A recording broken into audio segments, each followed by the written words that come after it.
So yun mga idol, good morning po sa ating lahat dyan, no? So andito na po tayo sa Maynila. Galing tayo ng probinsya. Galing tayo nagbakasyon sa probinsya. So dito natin sa Manila mga idol.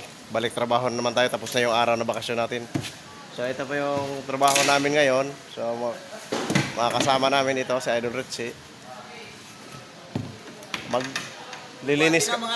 Maglilinis kami dito sa mga kailangan namin kumpunihin. Yung mga palitan natin na ginagamit sa araw-araw. Nangasira na yung iba, kaya kailangan natin repair. So samahan nyo kami mga idol sa araw na to. So sana nasa mabuting kalagayan kayo dyan mga idol.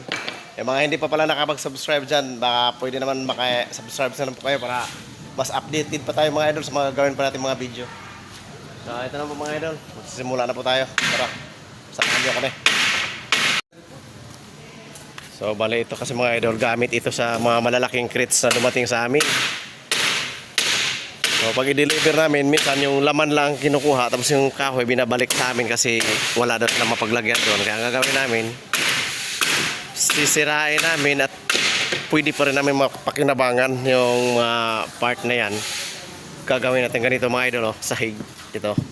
Kasi yung iba nito ay wala na sahig, sira na. So ito mga to nakalagay dito, yung dalawa na yan, tatlo. Ayos pa yan. Yan, ayos yan. Ito nasa gitna, nilagay namin. Ito yung aayusin kasi yung iba nito wala na mga sahig at ayan mga idol, ayan, kulang na siya ng sahig yan. So, ayan, dapat may sahig yan dito.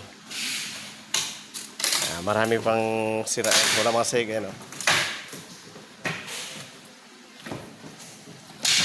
So ito na, ito mga idol, ito yung ipapalit namin sa mga kulang ng sahig.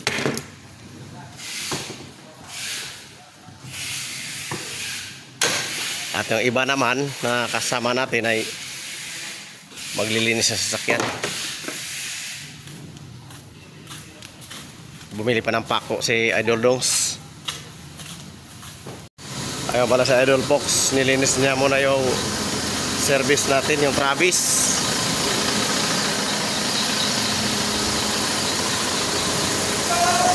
Idol,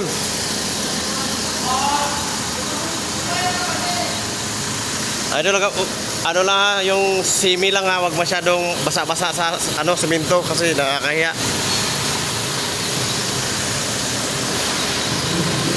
Ano masasabi mo Idol sa ginawa ng mga bata natin? Mga bata, bilisan dyan ha. Si Idol Fox masipag yan, So, bale ngayon mga idol ay pupunta pa kasi kami sa bahay nila ni Boss. Kasi kahapon nag-change oil kami. Hindi pa natapos. Mga sasakyan ni Boss kailangan i-change oil.